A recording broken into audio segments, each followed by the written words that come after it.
The crisis caused by the loss of the titles of Prince Joachim of Denmark's children estranged him from his brother Frederick.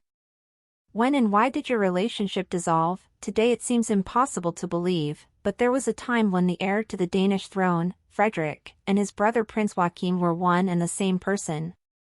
That relationship at the moment seems to have been fatally affected by Queen Margaret's decision to strip Joachim's children of the title of princes of Denmark. The monarch's decision established a clear difference between her grandchildren, and that comparison has dropped like a bomb in France, where Prince Joachim lives with Princess Mary and their children.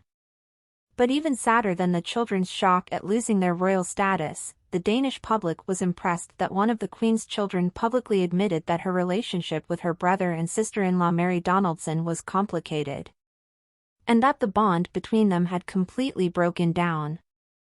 How did you arrive at this situation? What was the relationship between Federico and Joachim of Denmark before the breakup?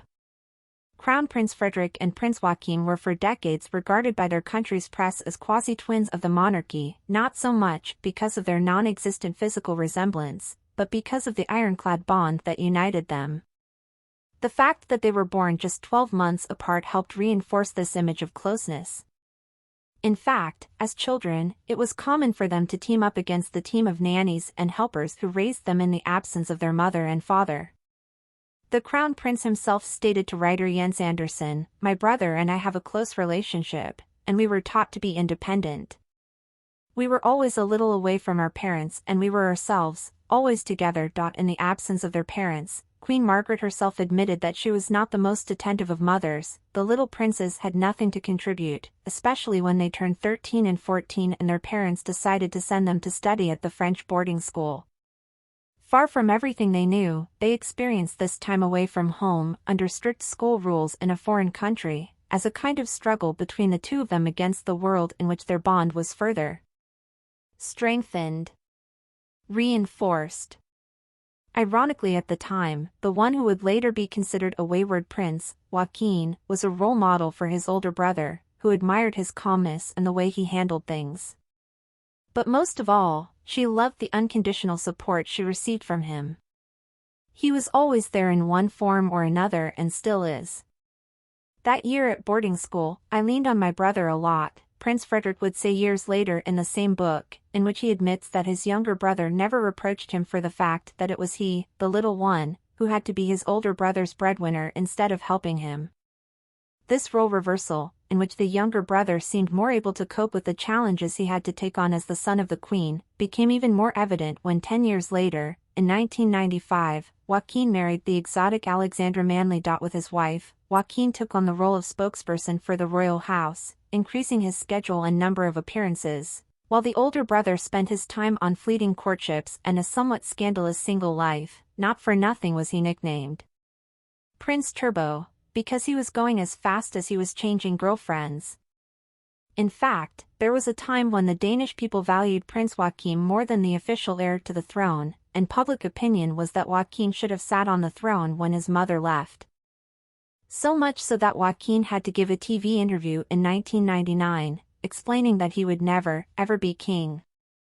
"I don't want to sound envious or a traitorous shadow. I also know that he knows he is not. I am very happy with the situation I am in," Prince Joachim said, but unfortunately he only had a few years to enjoy his good position because in 2004 Mary Donaldson arrived, and things changed dramatically for the two brothers. How Mary Donaldson's arrival affected Federico and Joachim's relationship.